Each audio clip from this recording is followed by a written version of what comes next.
Hello everybody. So now we're going to link our two muscle contraction stories together.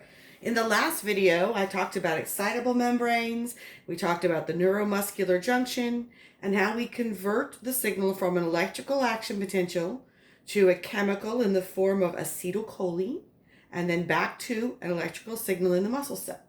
I'm going to elaborate on that and give you a few more visuals. I decided to do a little closer view of the PowerPoint. So we started on slide 48. This is slide 49. And it's just going over again in the PowerPoint form what I went on the whiteboard.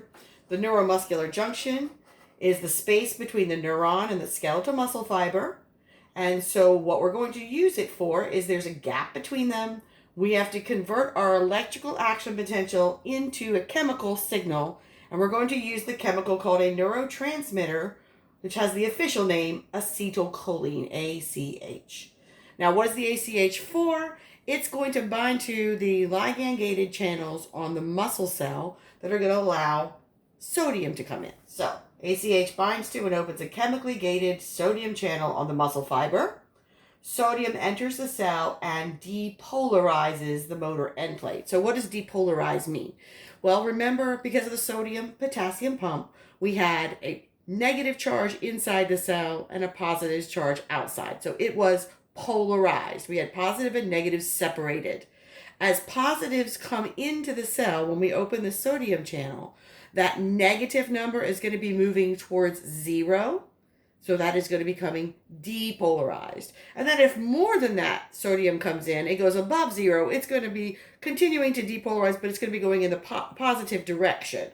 Okay, so anytime we are allowing the charges to then move towards each other, we kind of remove the barrier. That's going to be a process called depolarization. And that depolarization is going to give us the new electrical current called an action potential. So here it is in the images presented by your textbook, okay? So they're not showing you the top of the neuron, they're just showing you the bottom of the axon terminal or synaptic terminal, and you see the vesicles and the little red beads represent acetylcholine, okay? So we're waiting for the signal to come down. When the signal comes down, we're going to release this acetylcholine into this gap right here. This is a synaptic cleft, and you can see these purple structures here represent the sodium channels that the acetylcholine is going to bind to. So that's before action potential. Okay, here's my action potential represented by the red lightning bolt comes down. Now they skip this calcium part, but I want you to know how calcium is let in by voltage-gated calcium channels. And now you see that the vesicles are exocytosing. They're merging with the membrane of the end of the axon, and they're releasing the acetylcholine into the synaptic cleft. The acetylcholine, because it's a chemical and it's in liquid, will kind of diffuse across the gap and find its way onto its receptors. So now we see the red ball, the acetylcholine, bound to the sodium channel, and we see the channel has opened, and now sodiums are entering the muscle cell from the synaptic cleft. Now you might ask yourself, what in the heck are those moon shapes? Well, those are representing an enzyme. Since we don't want these sodium channels to stay open forever, we have to have a way to make them close. The way to make them close is to take away their ligand, which was acetylcholine. And so we have an enzyme that's hanging out in the cleft called acetylcholinesterase. So it looks like acetylcholine with erase on the end of it. And that's exactly what it's going to do. It's going to take our acetylcholine and it's going to bind to it, pull it off the channels, which causes them to close, and then it's going to destroy them. It's going to split it into acetic acid and choline, and they'll get sucked back up into the nerve and remade into acetylcholine. So now we have a way to stop the sodium channels from being opened. Okay, so the next section is called Excitation-Contraction Coupling. So what does this do? Why did we send this action potential from the neuron, put it into chemical form, and then start a new action potential? Well, the new action potential in the muscle cell has a particular purpose. And if you were there in class the last day before spring break, then you have heard this part of the story. So we have our outer covering on the cell called the sarcolemma. And then every once in a while, the sarcolemma actually goes into the cell in a form called a transverse tubule or T-tubule. And each transverse tubule is attached to two large storage areas of the sarcoplasmic reticulum, and those storage areas were called terminal cisternae. And on the terminal cisternae, there are going to be voltage-gated channels for calcium. Now, just like calcium came into the end of the neuron, we're storing lots of calcium inside the sarcoplasmic reticulum, inside the cell, the muscle cell. So when that action potential comes from the motor end plate, it will travel down the T-tubule to the triad. Remember, the triad is just the T-tubule plus its two flanking terminal cisterna. And when that action potential, that current, gets down to the terminal cisternae, their voltage-gated calcium channels open up. Now, calcium is really crowded inside the sarcoplasmic reticulum. So calcium is going to rush out of the sarcoplasmic reticulum and go across where the sarcomeres are. When it gets to the sarcomeres, that calcium, remember, is the bribe for our troponin bouncer. And when it binds to troponin, troponin lifts the tropomyosin rope, and that's going to expose the active sites on the actins, the thin filaments, for the myosin heads. So excitation-contraction coupling means from a thought in the brain, all of the events that have to happen before we actually start to see contraction of the sarcomere. This, of course, takes a lot of time. We had a lot of things to do. Okay? All of those things had to happen before we could even start seeing the muscles start to shorten. So, here's some steps. Neural control. The skeletal muscle fiber will contract when it's stimulated by the motor neuron at the neuromuscular junction. So they've even skipped like the coming down of the motor neuron. Okay? Excitation is just picking up where we started with the muscle cell action potential. Action potential causes the release of acetylcholine. Oh, I'm sorry, it did not. It started with the neuron. Action potential from the brain causes the release of acetylcholine into the synaptic cleft, which leads to excitation. The excitation is the new action potential, which causes the release of calcium from the sarcoplasmic reticulum, because this action potential travels along the sarcolemma and down T-tubules and triggers the release of calcium ions from the terminal cisternae of the sarcoplasmic reticulum. Now we start contracting. So calcium is released. The calcium binds to troponin. Troponin lifts the tropomyosin, and the myosin heads can now access the actins. Now, whenever the myosin head grabs the actin, we say it forms a cross bridge. That's an interaction between the myosin head and its binding site on the actin. The cross bridge formation will form, and then it will flex at its hinge, and it will move the actins towards the M line. It will continue binding, and it cannot release the actin unless it has a new ATP to break and use the energy. It releases, binds the new ATP, takes the energy, and then forms another cross bridge with the actin, and will continue bind, push, release, bind, push, release, as long as ATP is available and there is space for contraction. So as we're doing this, the entire sarcomere is getting shorter by overlapping its A band over its I band and H bands. So the I bands and H bands are going away. The A band is staying constant. The entire sarcomere is pulling the Z discs towards the center. Now, because these sarcomeres are attached to other sarcomeres, which are attached to the covering on the outside of the entire muscle cell, we're going to be producing tension in all of the cells of that particular area of the muscle at once by pulling on the tendons, which are attaching those muscles to the bone. Okay, so within the contraction cycle, so this is from the time we release the calcium from the sarcoplasmic reticulum, we're going to release calcium, it binds to troponin, which lifts the tropomyosin, which causes active site exposure. It's going to form the cross bridges when the myosin head binds to the actin. The myosin head will pivot on its hinge. This is called the power stroke. Then there has to be a new ATP around in order for the myosin head to let go. That's called cross bridge detachment.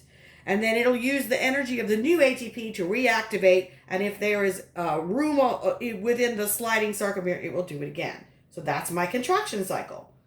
All right, so now what? We've contracted. Let's see it in pictures. So here is our up-close view. This large purple structure here is supposed to be my myosin, and here is my actin. You can see my troponin bouncers, and you can see my green tropomyosin rope blocking the binding sites. So before the action potential arrives, as the action potential arrives, we release calcium. The calcium drifts down over the sarcomere. The troponin binds the calcium, which moves the rope. So now we can see the exposed active sites on the actin. Here is my myosin head. It's already taken one of the phosphates off ATP, so it is now ADP. It will bind to the active site. It will push the power stroke, and then it will let go. Now, I'm going to do something fun. Watch this. I'm going to make it kind of like an animation. Ready? Boo, boo, boo. You see it moving? And it will continue doing that as long as there's space and there's ATP available.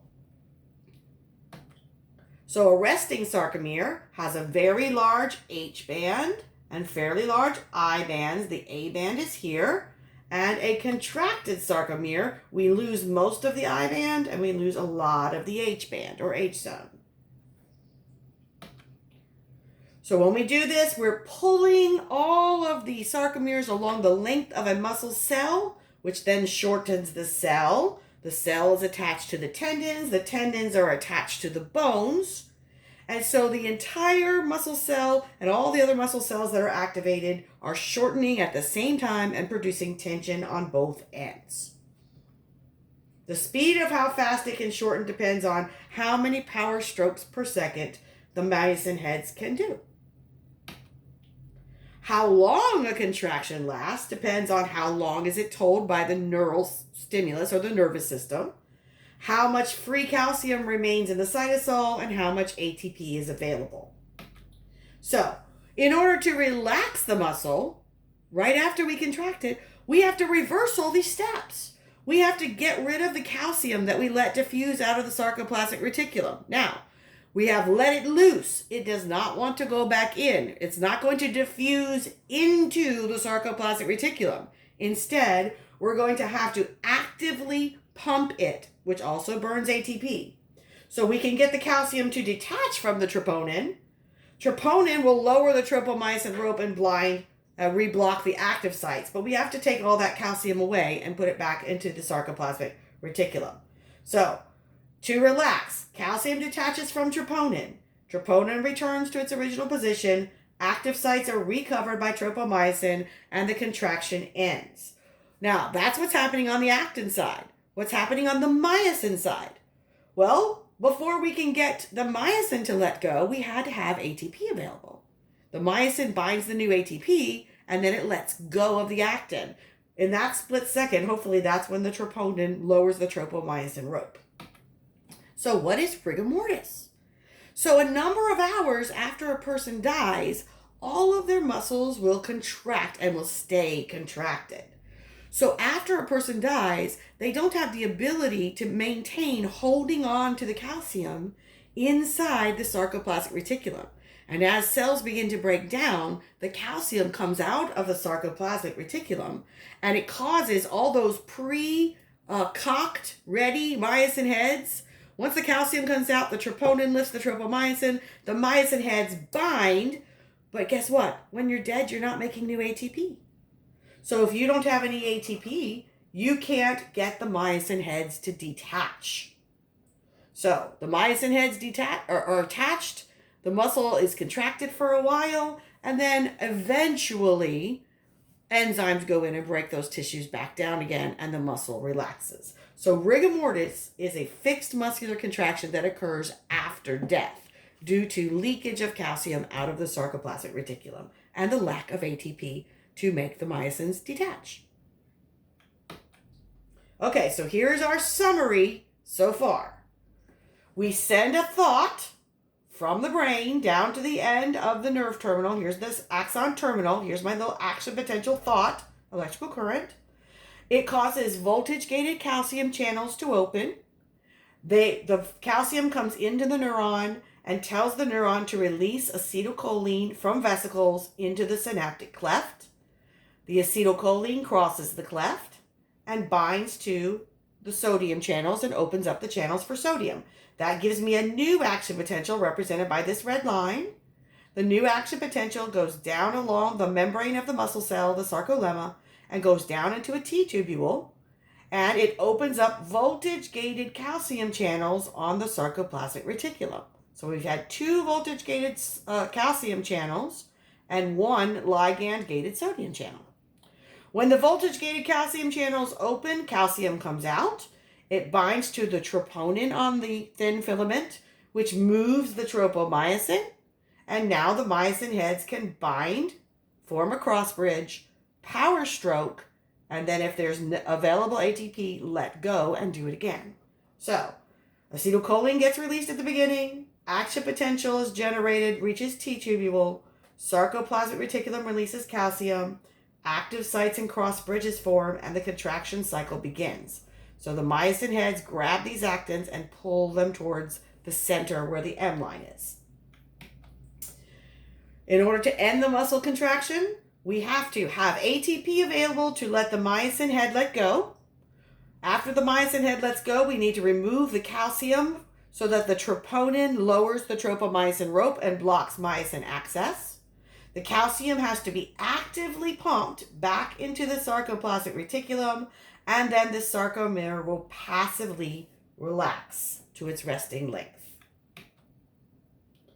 The number of contracting sarcomeres in a muscle fiber is fixed. So a muscle fiber, which is one cell, is either contracting or relaxing. You can't choose to have some myofibrils work and some not. So for a muscle cell, which is a muscle fiber, it's all or nothing. Within a big muscle, though, we're going to be able to choose how many muscle cells we stimulate to contract. So the amount of tension produced within a single muscle cell depends on the number of power strokes, the fiber's resting length at the time it was stimulated, and how many times is it stimulated. Okay, so this will be the beginning of the next video, length-tension relationship. So hopefully that helps link the 2 stories. I am going to tell it the whole story in bedtime form in the next video.